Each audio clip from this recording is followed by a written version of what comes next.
Well, there's a few things that I kind of have to fiddle my way through because I don't do them very often, or I don't mess with them often enough to remember them step by step without fumbling a little bit. Case in point would be setting up like a patrol route around here. I'd have to tinker with it a bit to make sure I got it working. But at some point, that's what my intention is. We'll have a patrol route that runs around the outside of the outside of this area here. We'll put our crossbow guys on patrol, and they'll shoot at anything they happen to see as they patrol around the outside edge.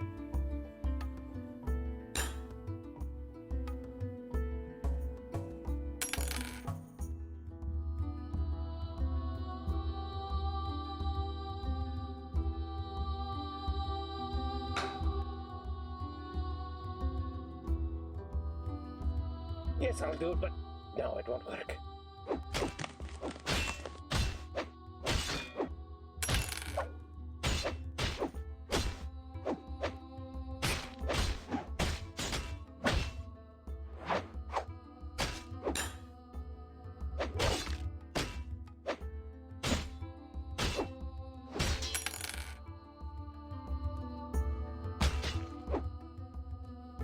Sorry, I can't do it, sir.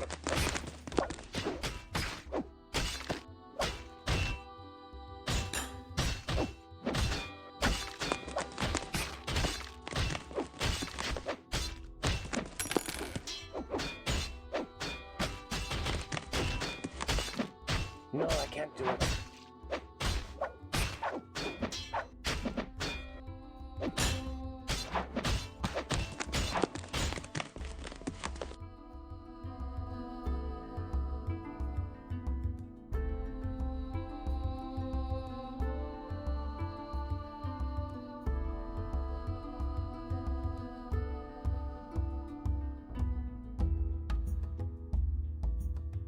Yeah, but what do you do once they've trained up fully? What do you do once they're fully skilled?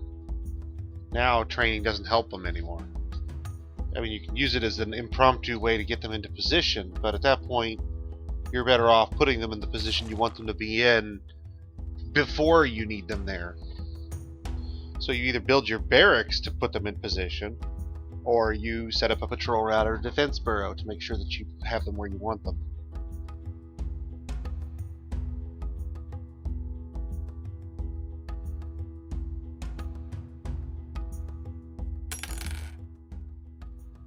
Not to mention, if you're talking about crossbow troops, it's a way to have them on defense, and although they're not getting any skill, they're also not burning through your ammunition.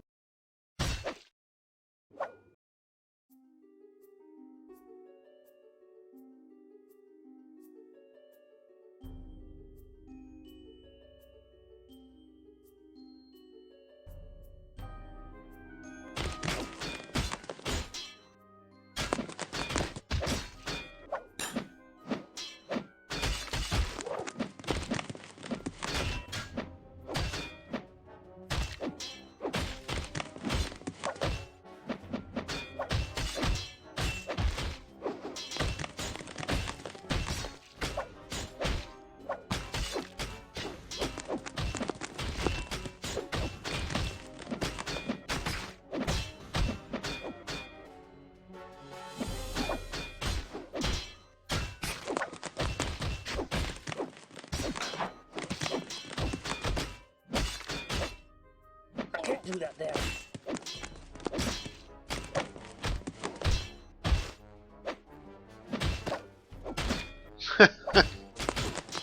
Yeah, well...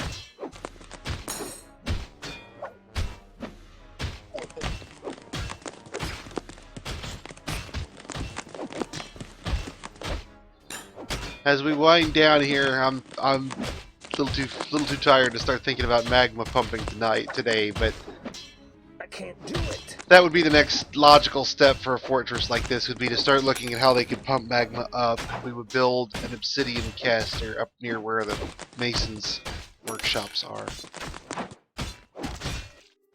So we would pump our obsidian all the way up to the top of the fort. All the way up through past all those caves, past the bedrooms. It would be a massive undertaking.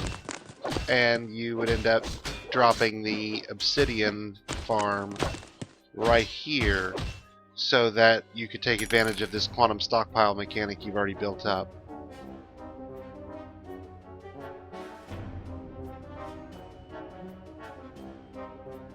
Yeah, believe me, here we are with 132 dwarves. I've got, somewhere between 0 and 5 idlers, which means basically as much labor as I can demand, I'm filling it.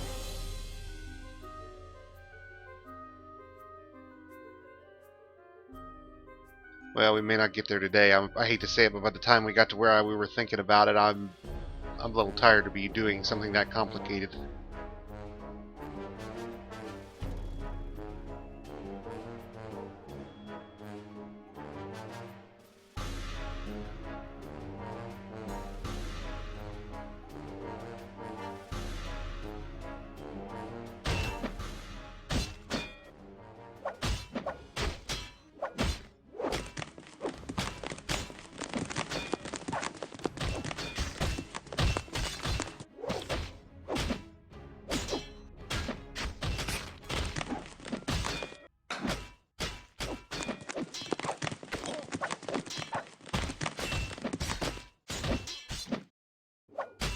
I can't do it. I just can't.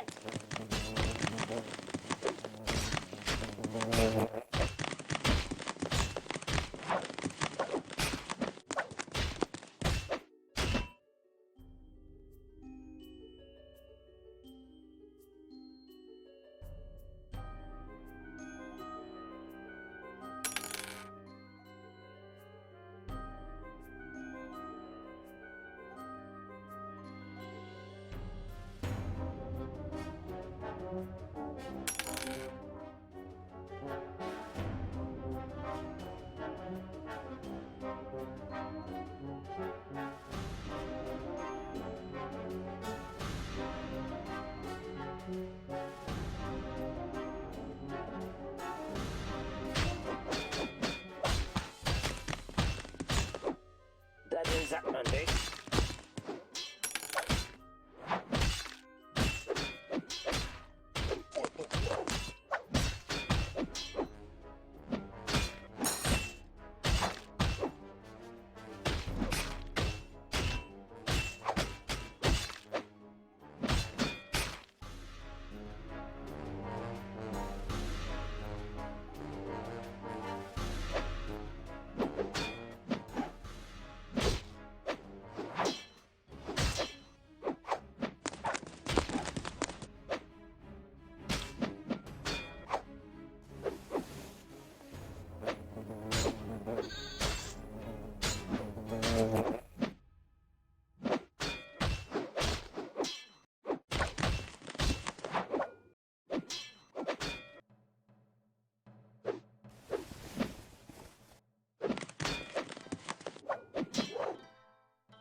Yes, I'll do it, but no, it won't work.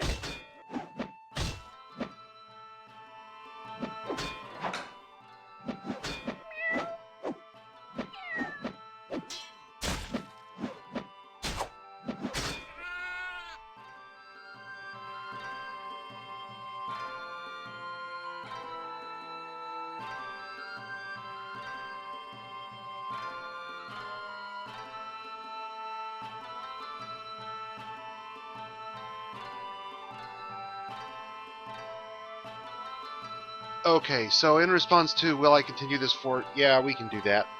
We probably won't continue it in a long 24-hour stretch. 24 hours is a long time to be doing this. Generally, I'll run a 3, maybe 6 hours on a weekend.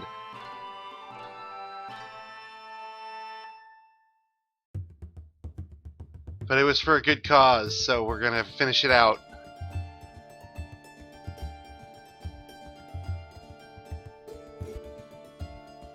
Sadly, we have had no goblins. I don't know whether our last-minute resizing of this embark from a 4x4 or 5x5 down to what we ended up with. I think we ended up with a 4x4. I don't know if our resizing put us just out of the range of the goblins, or if because the world is so young they don't have enough population to attack us yet. But we haven't seen any goblins. We've seen kobolds, no goblins. We are well north of 12 million, just shy of 13 million created wealth. So at this point, if we were going to be attacked, we're demanding it at this point.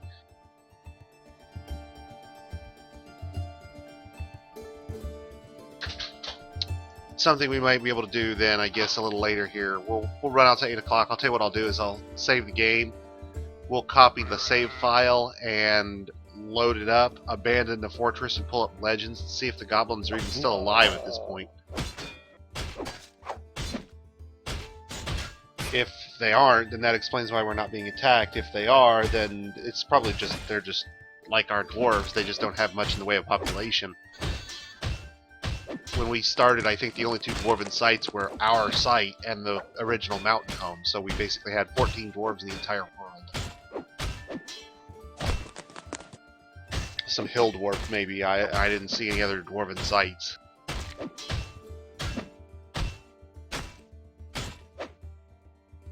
We'll pull it up in Legends Viewer and page through it a little bit.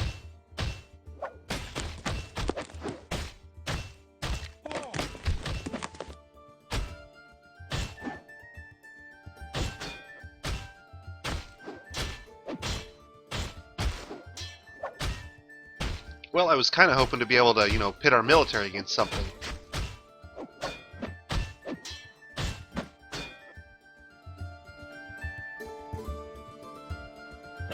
I'm going to keep this thing.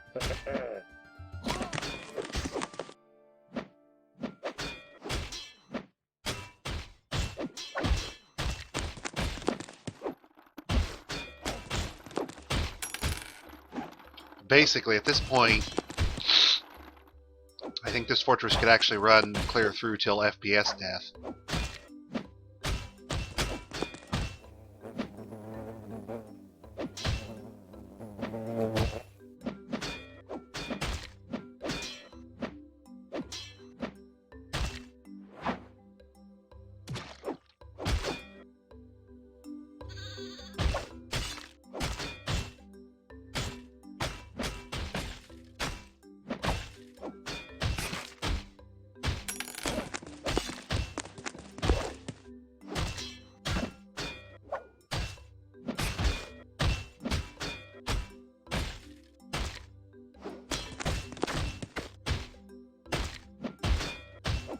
We're getting our roads built out.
Wow, did you see what I did with this?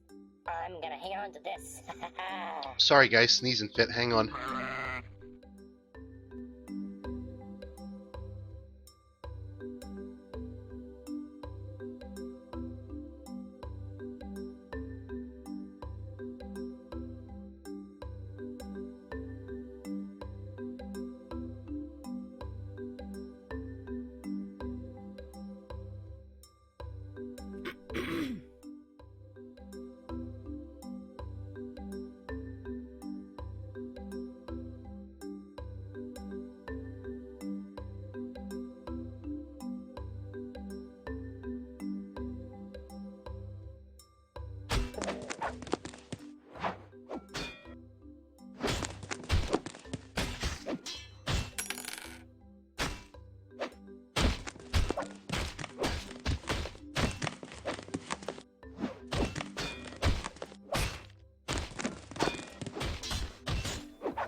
Sorry guys, really bad sneezing fit here.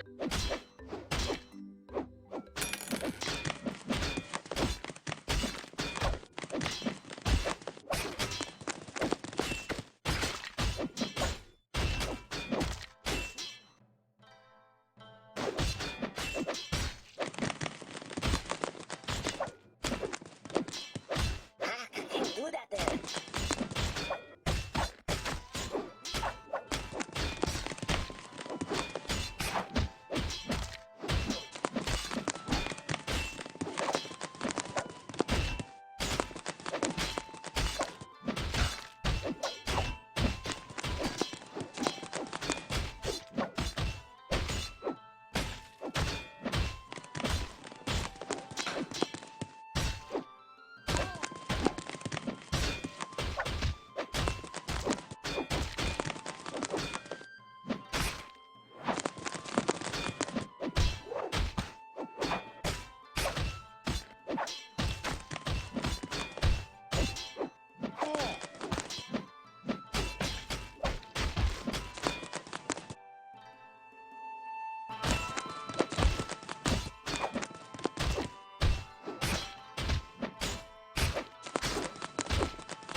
There's nothing more to catch.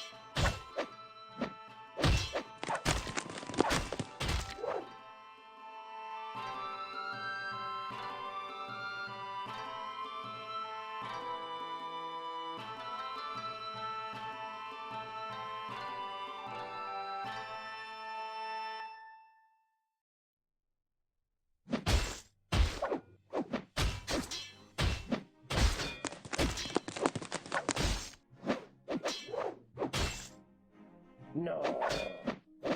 I said no. Still no migrants.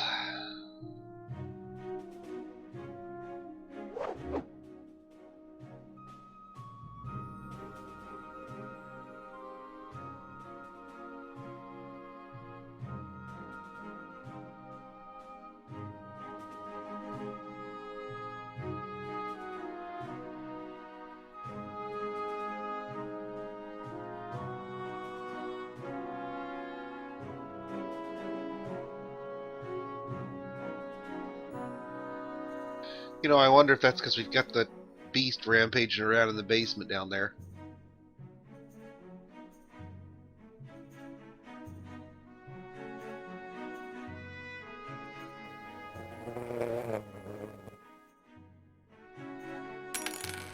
If that cancels our, no, because we've had caravans.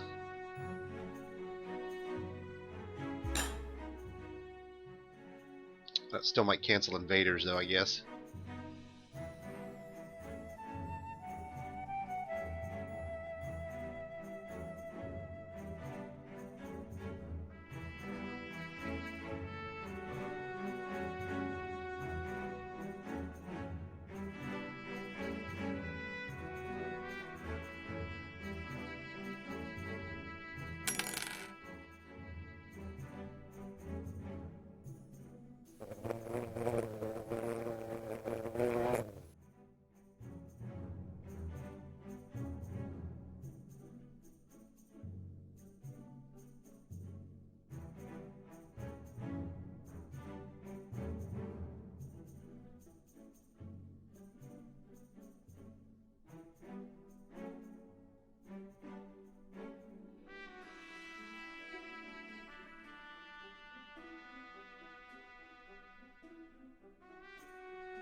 Morning, guys.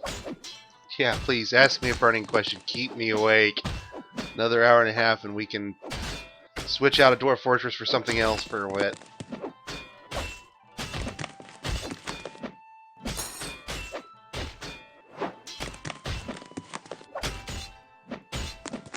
I think if we'd had an invasion, I would be a lot more alert.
Yeah, okay, so what's the line from Fight Club? I'm listening.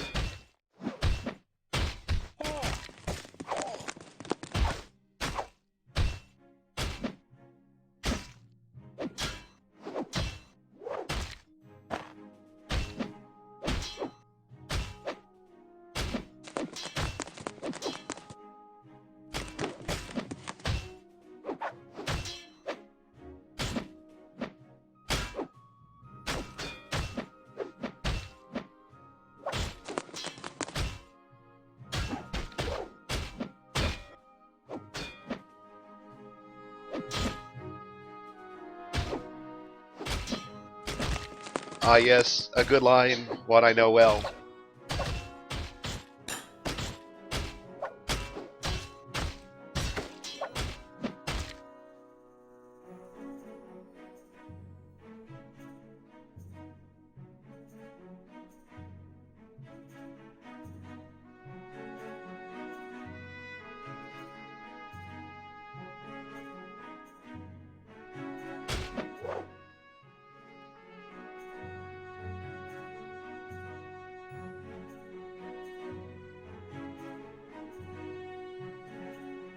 I can't do it.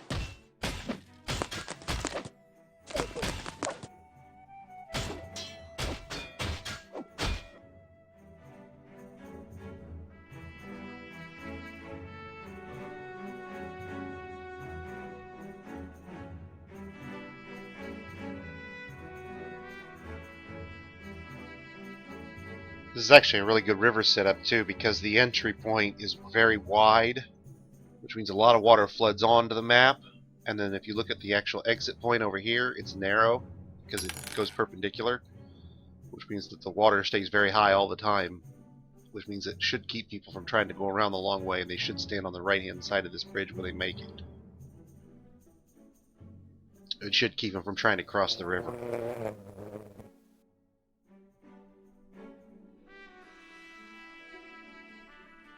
No, I've played Dwarf Fortress since version 3107 or thereabouts, 3106 maybe, 3112, somewhere in that vicinity.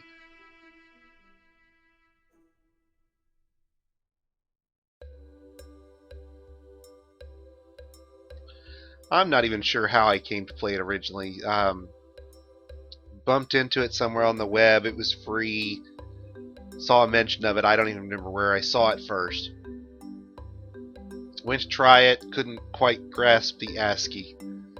Just couldn't make it work. And then I figured out how to install tile sets, so I installed the Phoebus tile set, which is what I've stuck with, even as it's evolved throughout the years. No, no, no, no. No. I really wish I could tell you how I came to play it originally, man. I don't honestly know.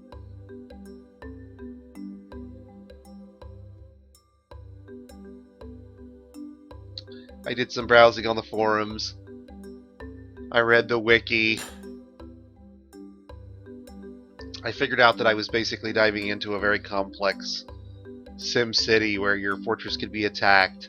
And I thought, wow, that's a really cool concept. I like that because I've done that in, Dungeon Keeper, for example. I love that. I love that twist on things.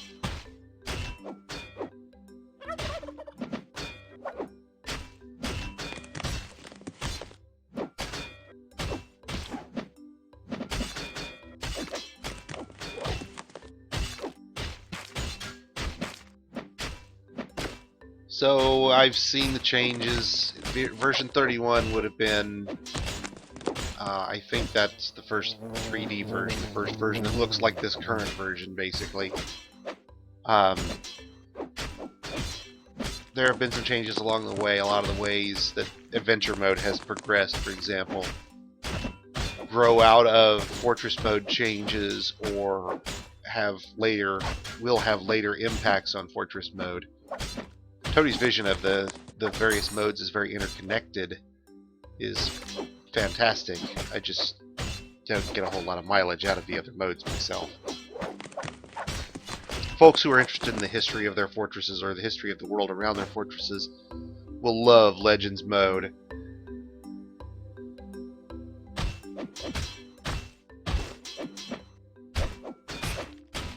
You gotta figure, a world this short, when our fortress finally dies or we retire it, we can go into Legends mode and take a look, and it'll have the whole story of our fortress will be a significant portion of the world.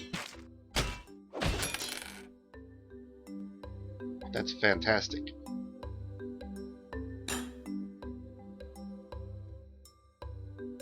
I just wish we had something, interesting to do, because right now we don't have much.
Can't do that there.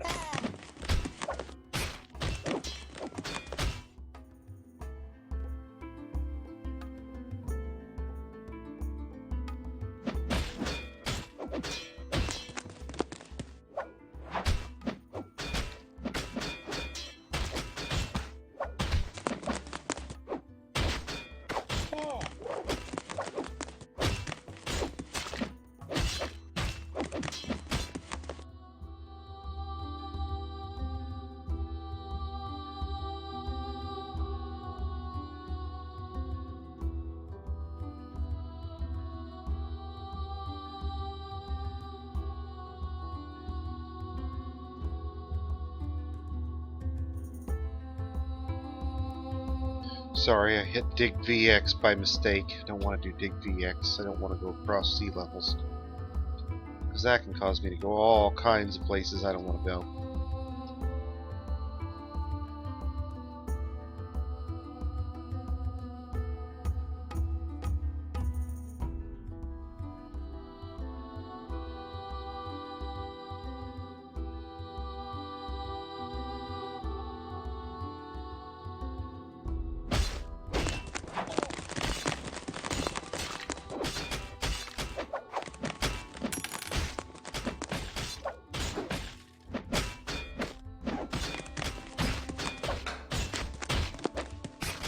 I can't keep the ASCII straight. I don't know if it doesn't sit well with me or what it is, but it scrambles in my head. I spend too much time pausing, even after having played it for a bit. Put a tile set on it, bang, instantly intuitive.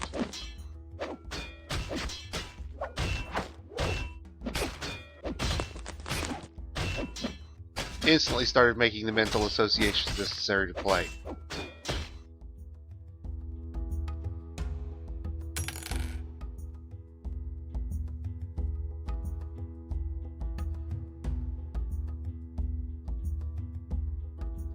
Perhaps Tony will never do any graphic sets of his own. I know, and he's going to wait until he's, got features in, because that's not really an important priority for him. But I can't imagine leaving the game as pure ASCII and calling it complete. Now, that's not going to make the purists happy. I'm sure a lot of them are frothing at the mouth at the thought. But it just occurs to me that, if this is really Tony's magnum opus, so to speak, at some point you're going to have to go back and add some of those decorative, some of those gilding features that make a game better just in terms of its usability and approachability.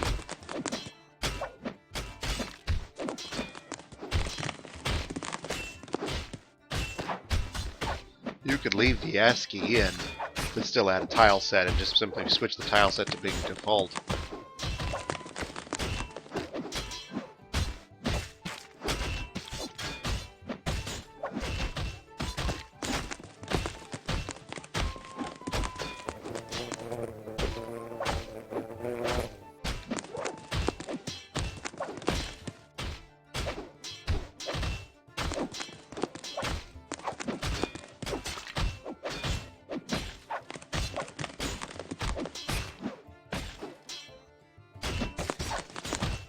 Come on, migrants.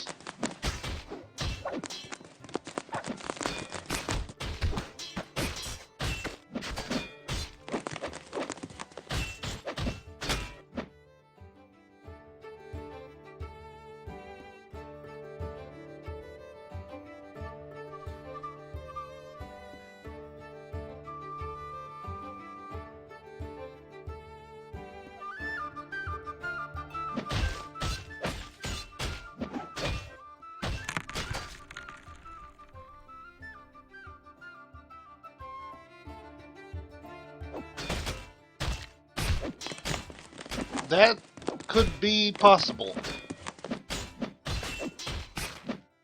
As early as our world was, that could be possible.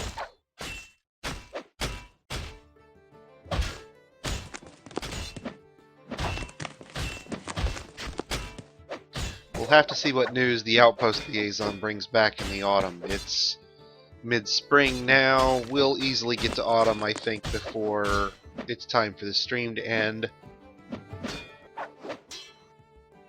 Maybe he'll bring us news of everything and everything we know outside of our world being conquered.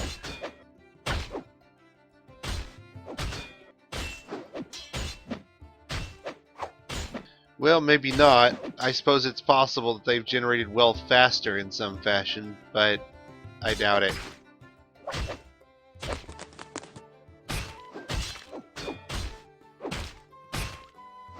We have temporarily dismissed the barony.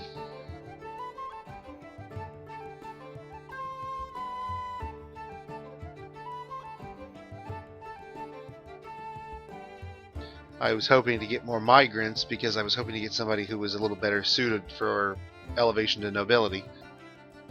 So we put them off. We won't be able to do that forever.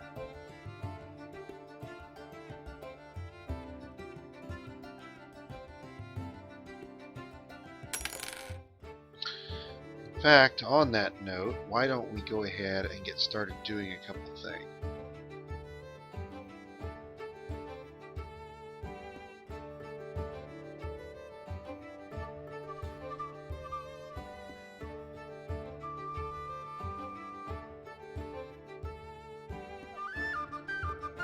Leggings have not been changed in the current version. They currently give back more metal When they are melted, then they take to actually manufacture.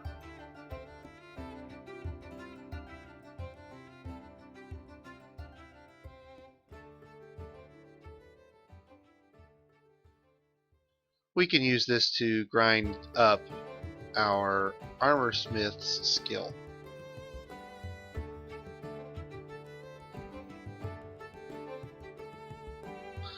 A couple of my guys, I think, have some sorts of injury that they got prior to us having appointed a doctor. We have a doctor now, and none of them have a diagnosis request. So, you know, here's Dizzy, but no diagnosis request. He's just dizzy.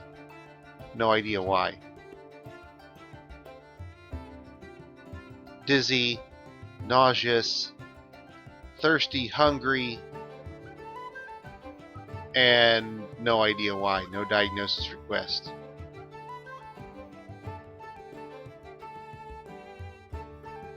We have a chief medical doctor here who's doing nothing, by the way. They're all doctor all the time. I suppose it's possible that they, well, now that I think about it, I don't know that I actually created the actual hospital zone. We created a dorm.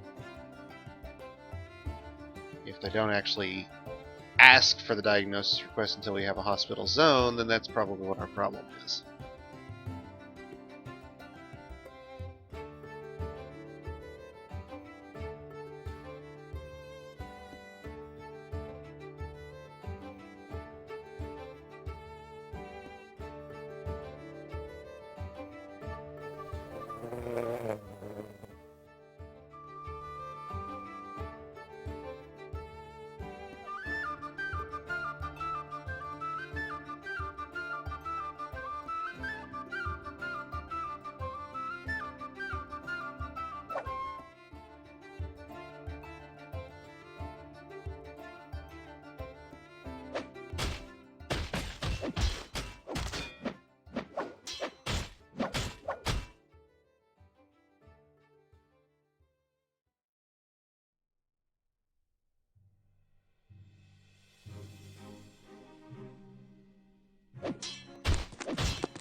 Okay, let's see. We want to build some traction benches.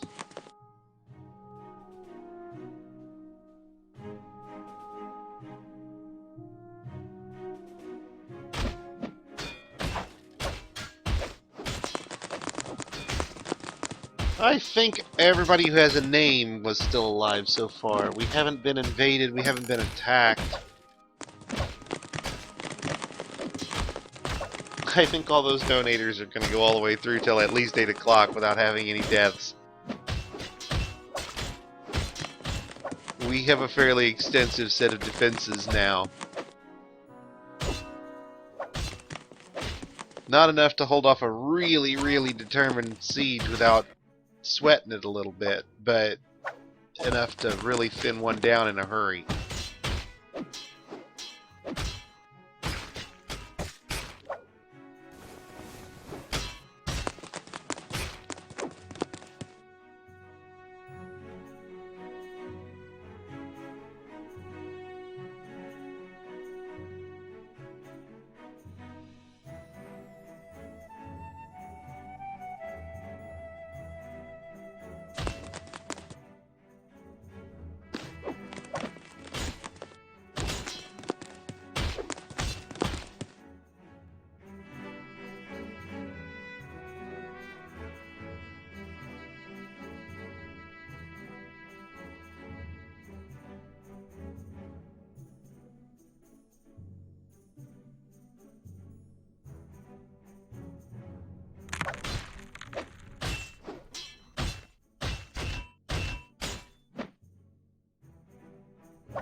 So already you can see we've got a squad that's heading into the legendary category here, these blunt weapon dwarves.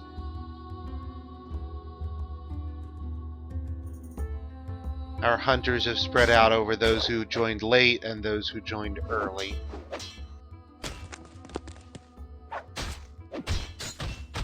Axes and spears are just following up in the same sort of pattern based on when they actually started training.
Oh, make more room. Here comes migrants. Goody. Just what I've been waiting on.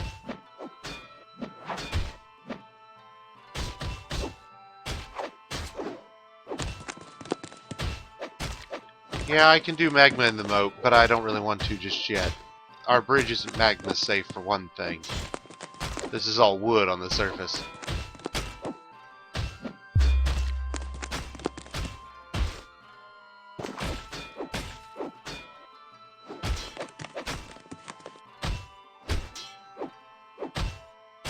I'm pretty sure the mechanisms in that bridge aren't magma safe either.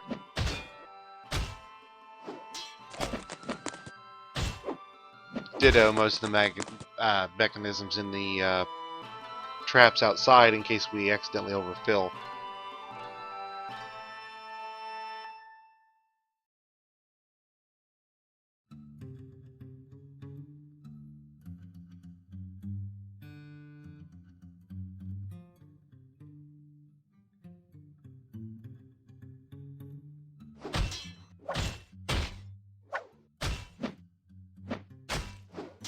I think we're going to get to the soft cap this time.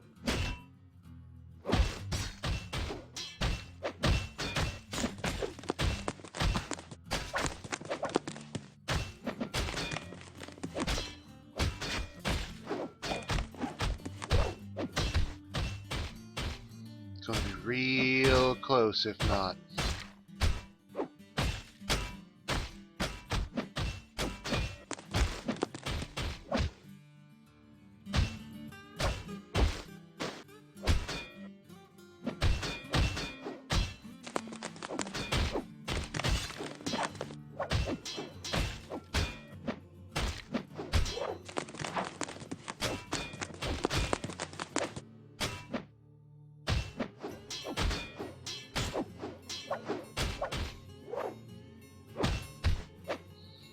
just short of the soft cap. Gonna get another wave.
Yep, we've got animals breeding right now. Here's our sheep and our pigs.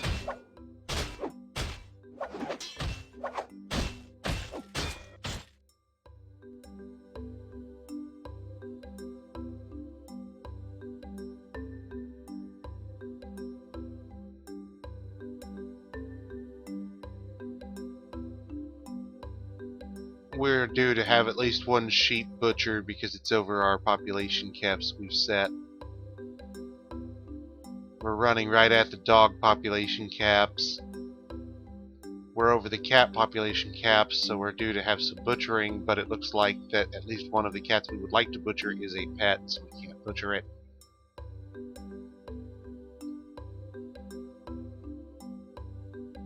And the blue peafowls are running at the adult cap, but the child cap is nowhere near being met yet.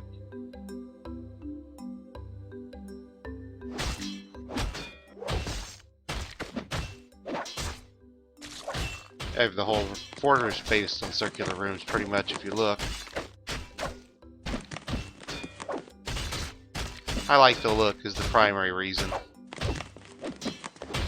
And the corners of this room are just as far away as the center, from the center staircase.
Yeah, see, now I'm going to be interested to see how that changes things. It's going to be very different, I suspect.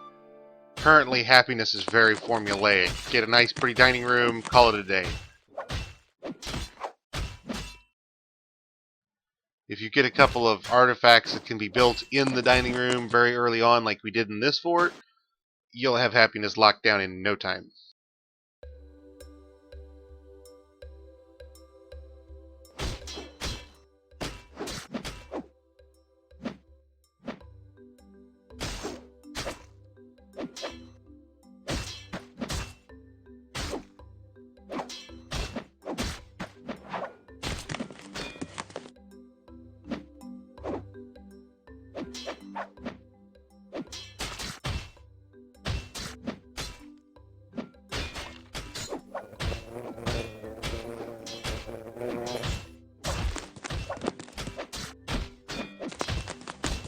I haven't read his patch notes. Is that what he said?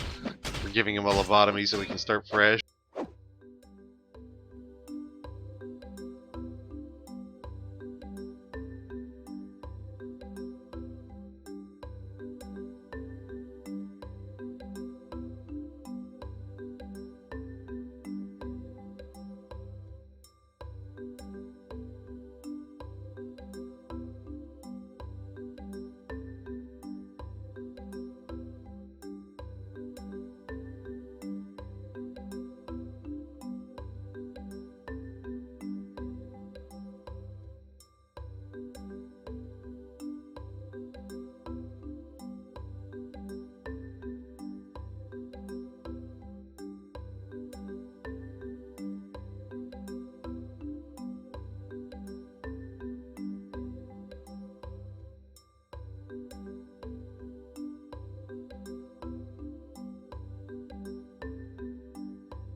Yeah, it does kind of sound like a lobotomy, doesn't it?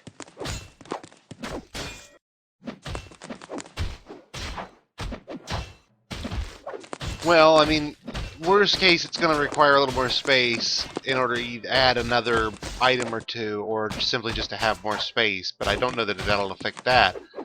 I'm more interested to see how it affects what you require overall to keep a dwarf happy, because I suspect that it's going to become a more varied exposure requirement rather than the current single focus on dining room is everything, dining room is all.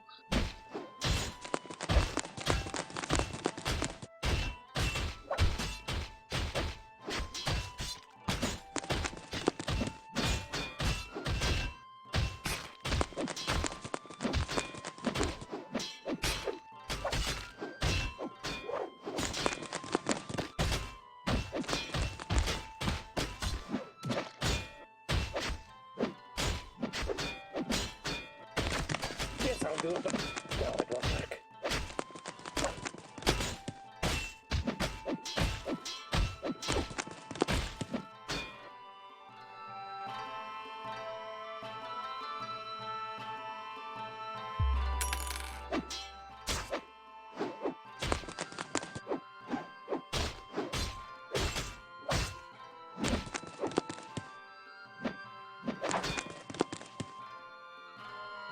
Well, they may require better quarters. Great, so you just start giving everybody better quarters. That's what I mean. That's not going to change what you end up doing. It's just going to change the pattern you enact it on. You'll still end up with uniform bedrooms. You just end up with better uniform bedrooms. Keep in mind, these aren't really necessarily bad bedrooms once you start looking at what they're getting. They're getting basic quarters once it's finally smoothed out. And if you engrave it, it'll go up from there. So it'll jump up into this category. I think it's decent if it's above that, but it'll jump up from where it is now currently. These are the mass market quarters that we currently have. A lot of these that are modest and meager just haven't been smoothed, or they don't have all their furniture installed yet.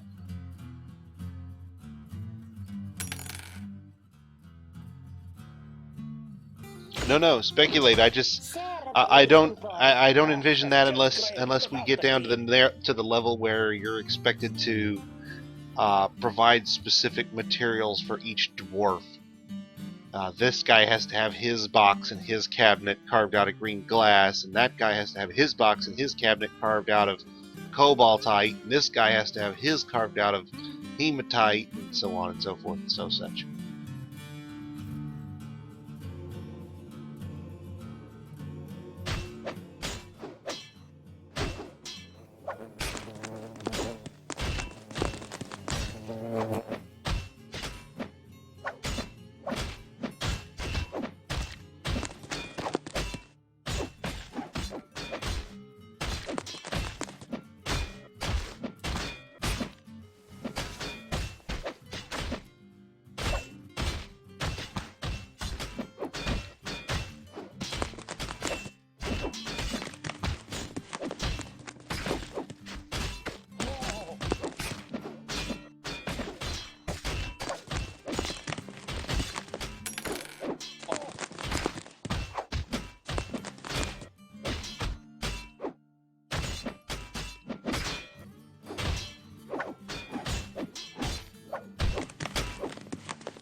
Well, quarters being average quality quarters means that they're actually pretty good for the average peasant dwarf.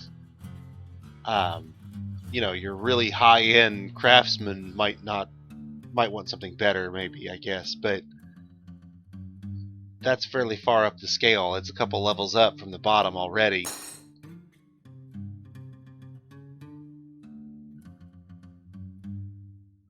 My dwarves are generally housed very well, despite the size of their quarters. The opulence of their appointments usually makes up for it. Even with just basic stone doors, you know, we're only getting half as much value as we could out of the glass, or a third as much as we could get out of obsidian. But even with what we've got there, we're still getting up into the average range.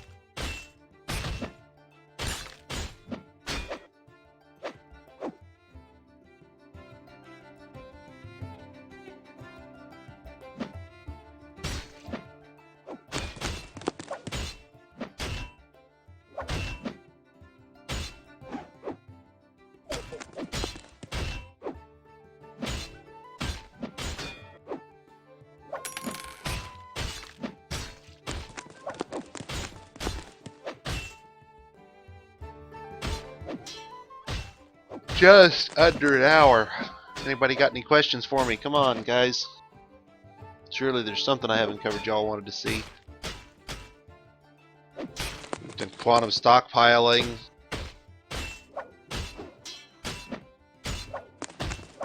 Settled in a site that has more iron than any other site I think I've embarked on since version like 31.18, where the levels were all iron at one point.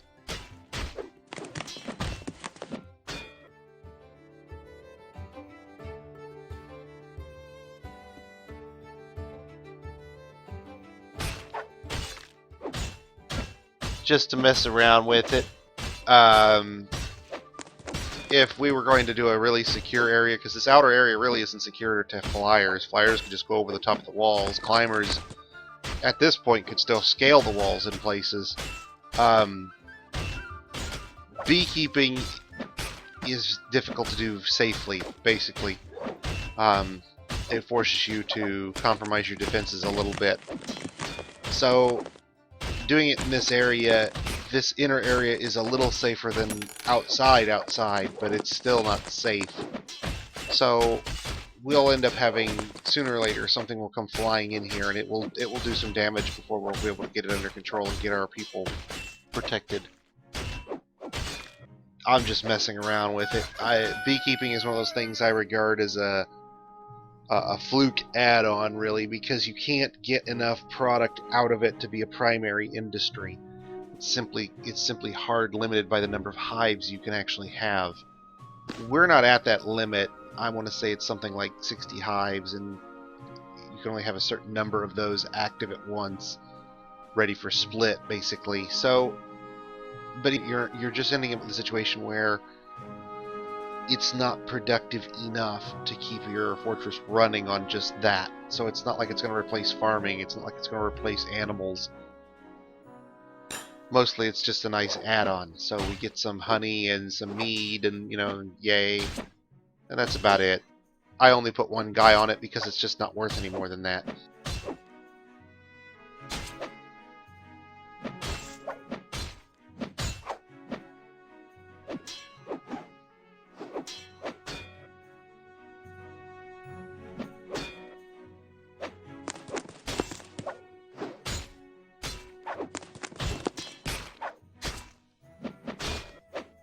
Generally speaking, though, I regard beekeeping as just shy of a waste of time.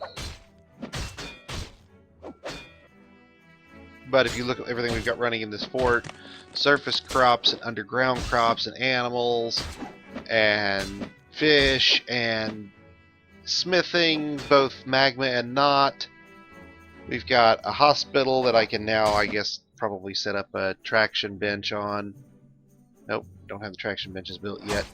We'll see what they're missing here. Oh, the mechanics just are so swamped they haven't done it yet. They haven't actually gotten to the job.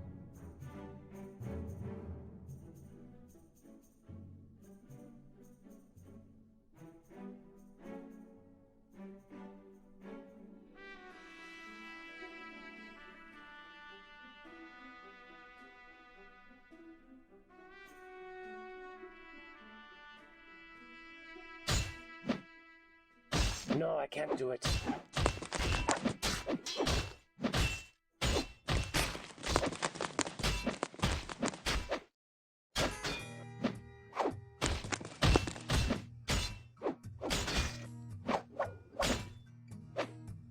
That'd be nice, you know, the sort of like a governor's mansion kind of thing, you know, the mayoral palace. That'd be nice. It would be good to be able to have the office go with the position.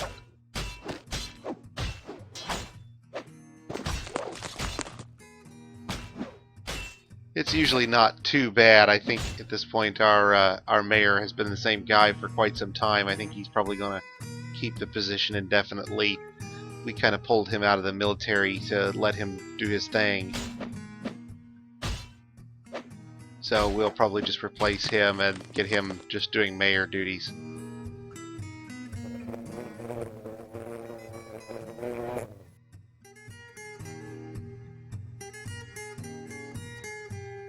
I've never seen War Dog's bar. That's a new one. It must have been charging it. Well, I guess he must have charged it somebody else because he ran into the dog instead. I'll bet.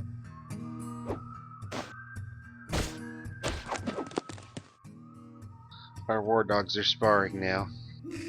They're becoming intelligent, self-aware. Run for your lives.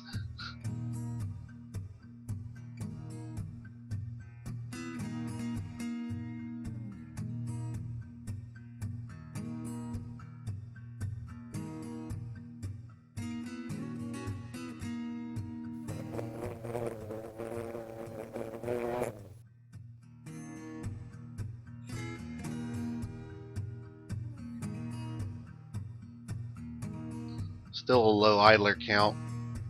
150, so at this point, some point right along in here, we'll stop getting migrants between here and 200.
Still not enough people.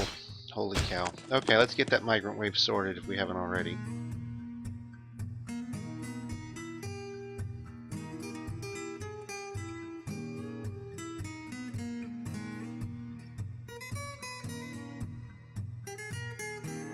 Okay, looks like we got everybody sorted here.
Man, I wish I had more people.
No, I think that's been fixed. Beekeeping seems to work in terms of now you can get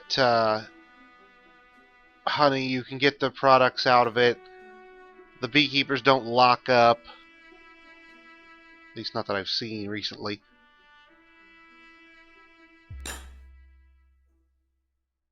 So, our hives here are all populated and working. Ugh, did you see what I did with this thing? A dwarf has gotten an idea and is now secretly thinking about it.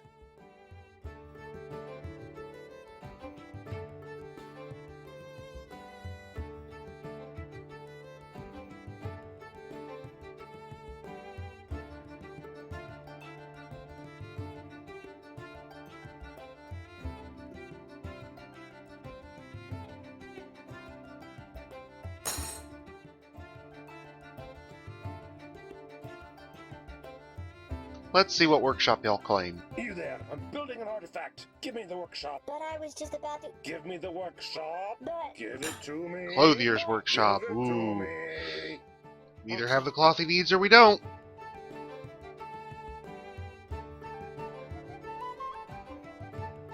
Rest of the stuff I can provide, but the cloth we may have already used up.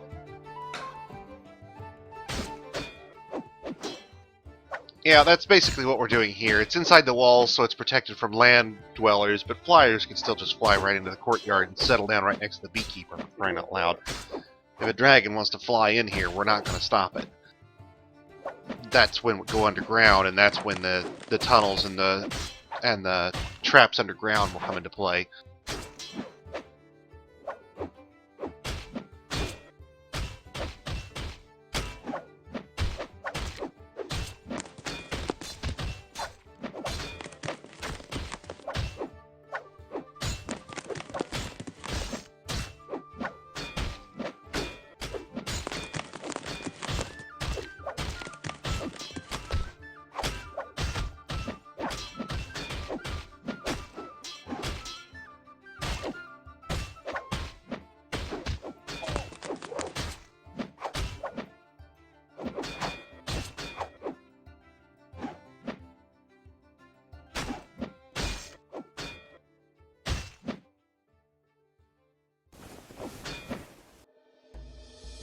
Grab your dwarves, grab your beer, there's a party coming near.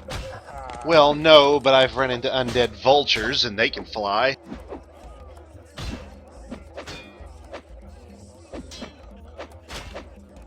Nothing that stops giant animals from getting in if they want.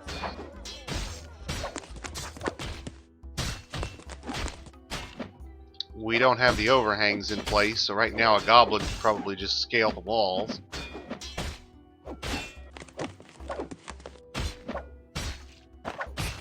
And yeah, this is a 2-year-old world, so no dragons, but somebody who was doing this in a 1,000-year-old world in the same spot, because there's probably not going to be a fortress in this exact spot later on.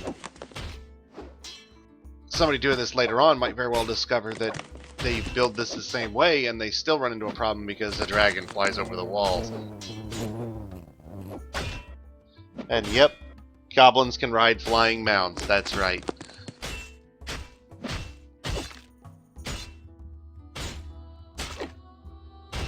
Not to mention certain birds are thieves and they'll fly over the walls to try and steal stuff.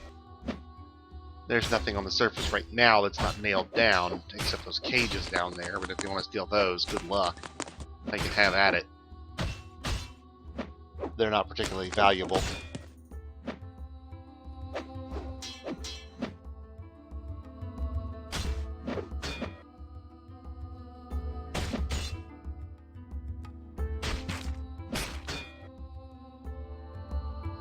You laugh, man, but I've seen it, they do.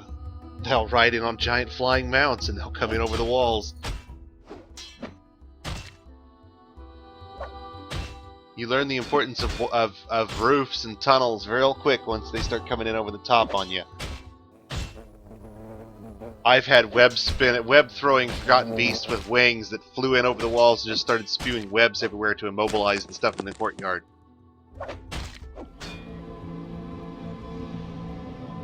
Somebody got a lucky hit in on it early, or we would have lost the whole fort because it was going to mow everybody down with webs.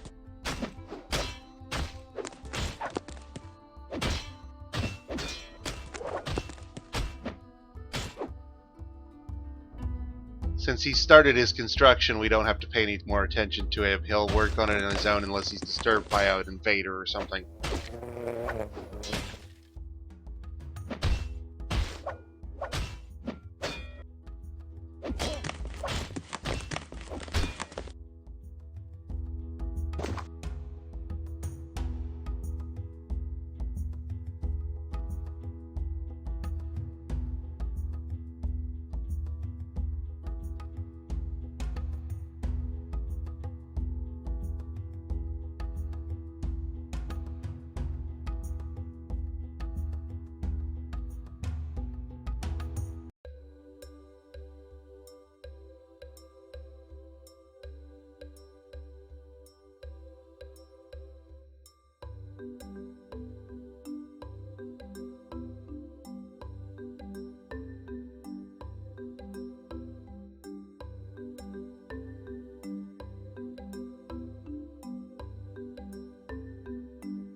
Ugh, did you see what I did with this thing?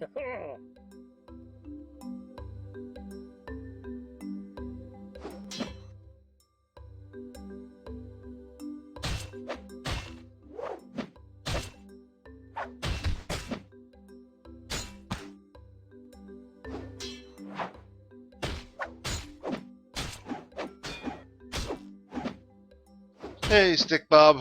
Got about a half an hour left, and then I'm gonna switch off Dwarf Fortress and play something else to wind down for a little bit before I head to bed.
Yep, you can go back and look at the videos and watch me play through it. You'll lose out on the opportunity to ask me questions live, but you can always go out on my Reddit post under the Dwarf Fortress subreddit and post questions there or in the weekly questions thread.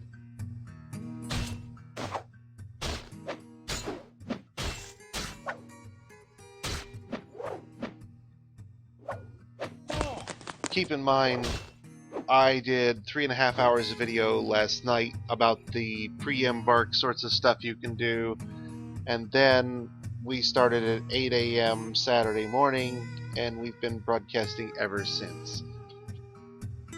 In about a half hour, I'm going to shut down and switch over. So that's how much video you have out there waiting on you right now on Twitch. And it'll move over to YouTube later once I have a chance to highlight it, probably sometime Sunday evening or maybe Monday or Tuesday evening at the latest.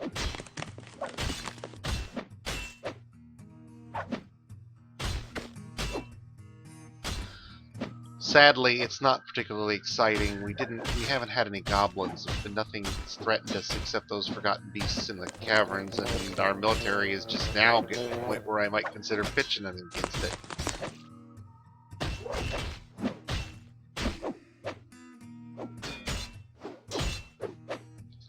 One of them's got deadly blood, and I wouldn't let a militia fight it. That guy's gonna meet either a cave-in or some spike traps.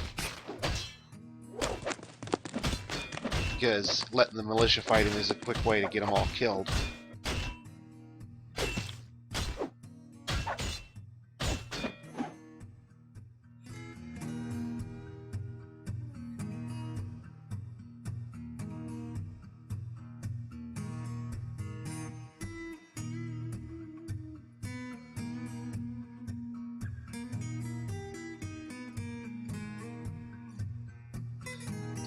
This has been a particularly uneventful playthrough, unfortunately. It doesn't really demonstrate the game coming at you with goblin invasions, for example. How you'll have to defend yourself early on against those.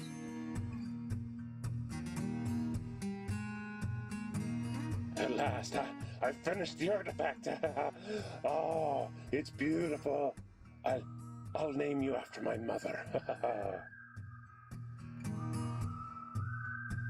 It's the Michael Jackson artifact. One silk glove.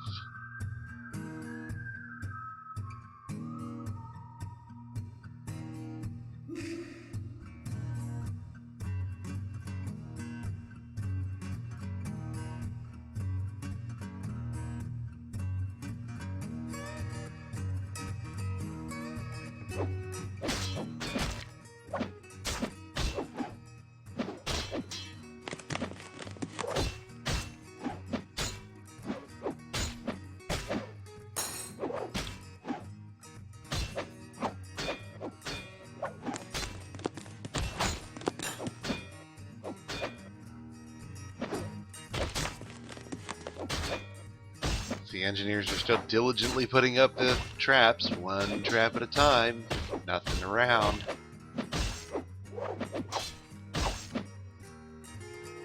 It's a little weird, actually. Not used to having such a pacifist experience.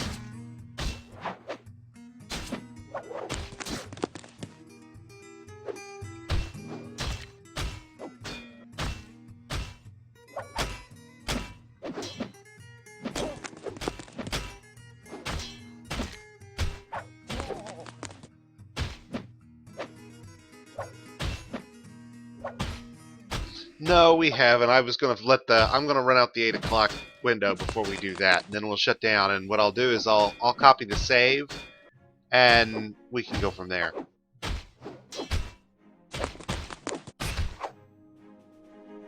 So what I'm actually going to do is, when 8 o'clock rolls around, we're going to run until the next seasonal save, whatever that is. Explosion of cats.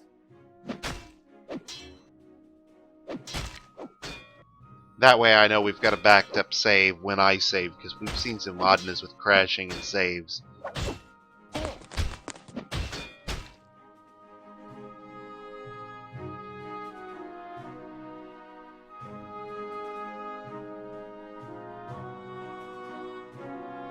And once we've copied it, we can go over and we can retire the fort and immediately go into Legends mode and take a look around. Export it, and then see what's up on the viewer.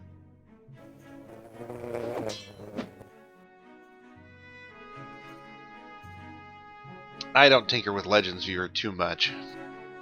Now, my initial guess is either the world is just simply too small, too lacking population at this point to field sieges just yet, or the goblins have had some sort of setback. Or possibly we're just out of range, I suppose. It's been a while since I've looked at the Legends files. Does it detail the neighbor civilizations of an embark in Legends mode? Of a site?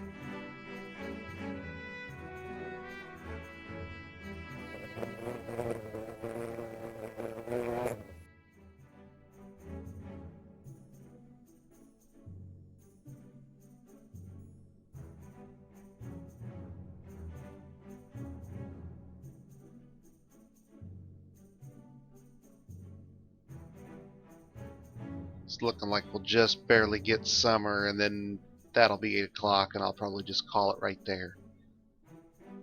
It won't work. I could antagonize the humans or elves into attacking, but before I did that, I would want to see whether there were any goblins. If there are goblins, you will get attacks. It's just a question of how long it'll take.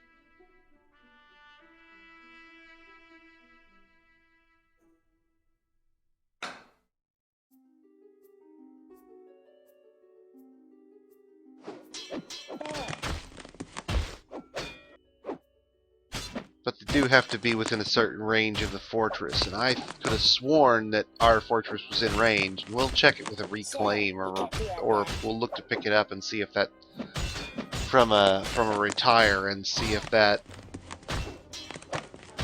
allows us to determine whether there was a civilization of goblins nearby or not.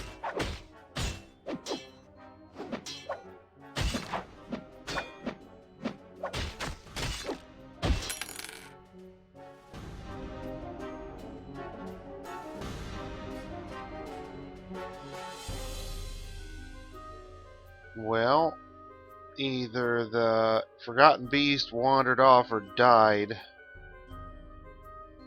Let's see, is he in the dead list here? Did he show up? I don't see him here. I have to assume he's alive.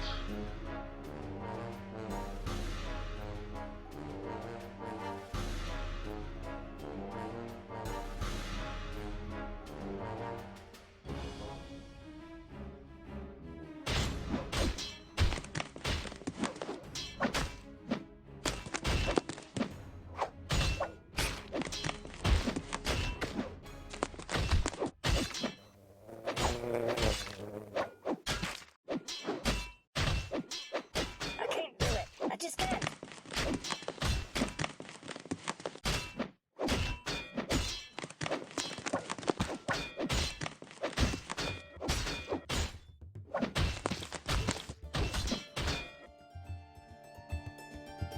This is year 6, so we've done this for about 4 years now of game time.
Now, it's possible all that dizziness and tiredness and nausea, that could just be cave adaptation when they come up to the party on the surface and stand in the statue garden there.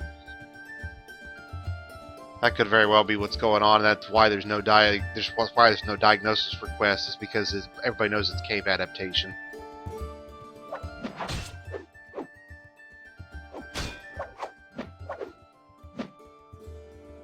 Would explain the symptoms.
At this rate, we may not get much more than just spraying. We may just knock it off just a hair early.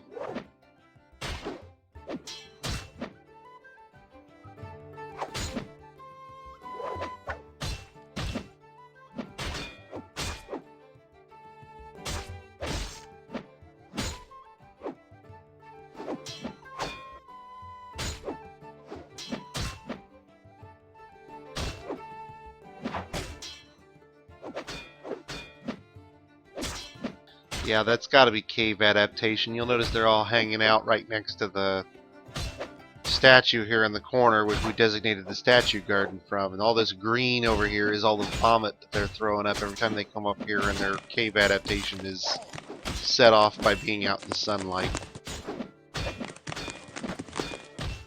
That's why this entire path leading into the fortress is green, because cave adaptation sticks with them after they come back down. There was one guy who went in the vomit, had gone clear into his bedroom. Let's see if it's still there. I don't think this may be the right guy because it's green here. They've cleaned up the floors a little bit along the way, so I'm not entirely sure which one it was, but I think it was this guy with the green cabinet here. All of this was slimed clear into his bed.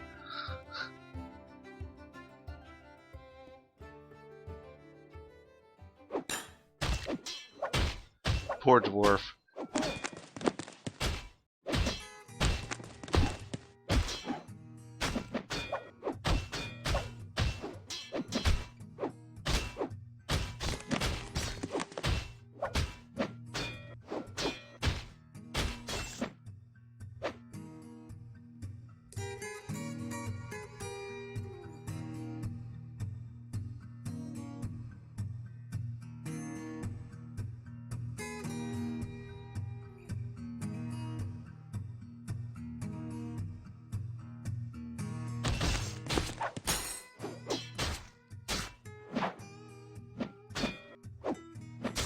All of the vomit has colored our hives lime green.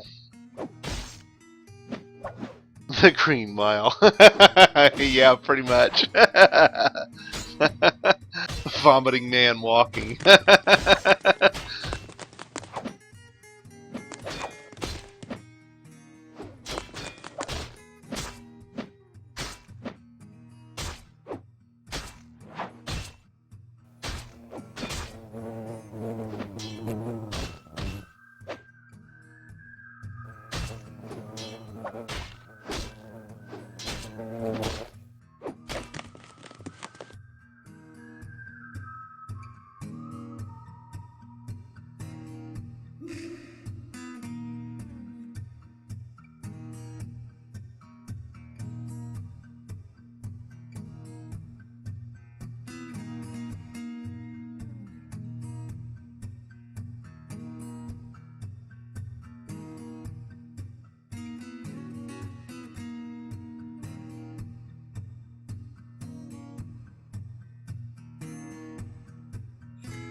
Still late spring. We're just barely going to get late spring. And then we'll pack it up and I'll see what's in Legends mode and we'll see whether there's any goblins at all. I could have sworn we saw goblins Sorry, on the I Civ kept you, map. sir.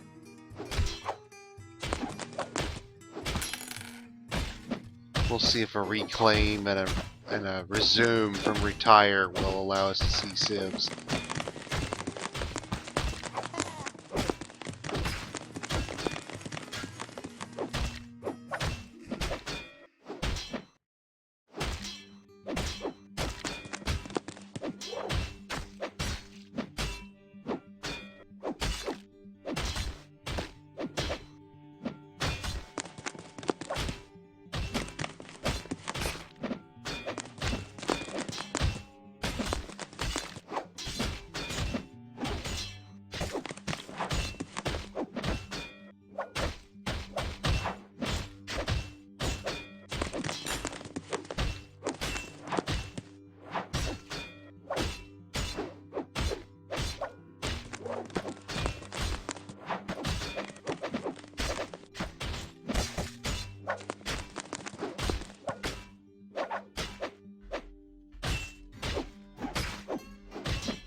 The season is summer.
Okay, so let's take a look here and see what's going on with our game. Current here is our current game. This is our seasonal save that we just had. So we'll copy this one.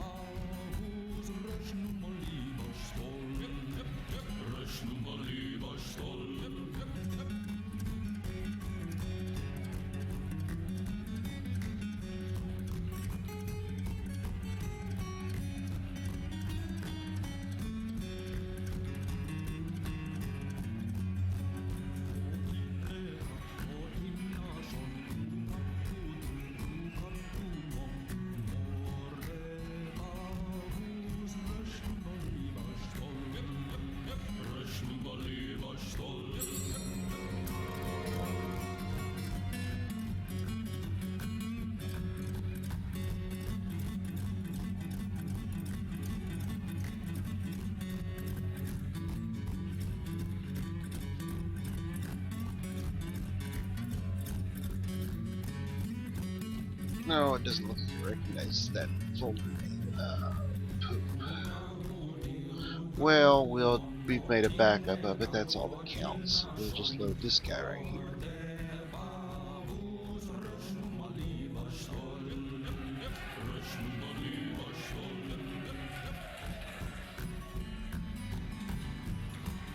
And this is an old save.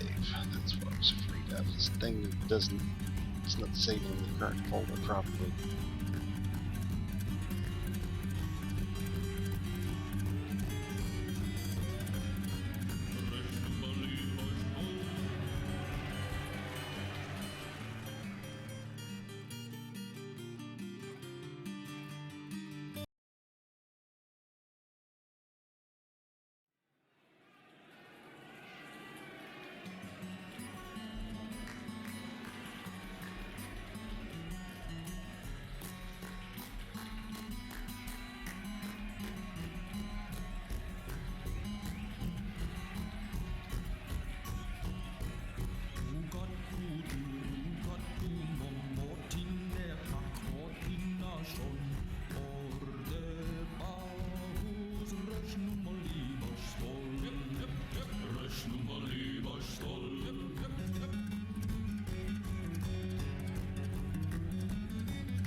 We'll just be extra careful.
Okay, so there are 2 goblin civilizations, the Gloomy Plague of Man,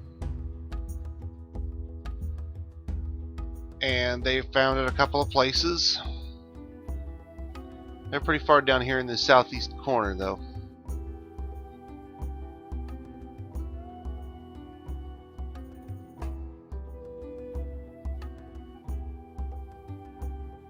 Now, as I recall, they're here and we're like right there, so I'm wondering if we're out of range of them.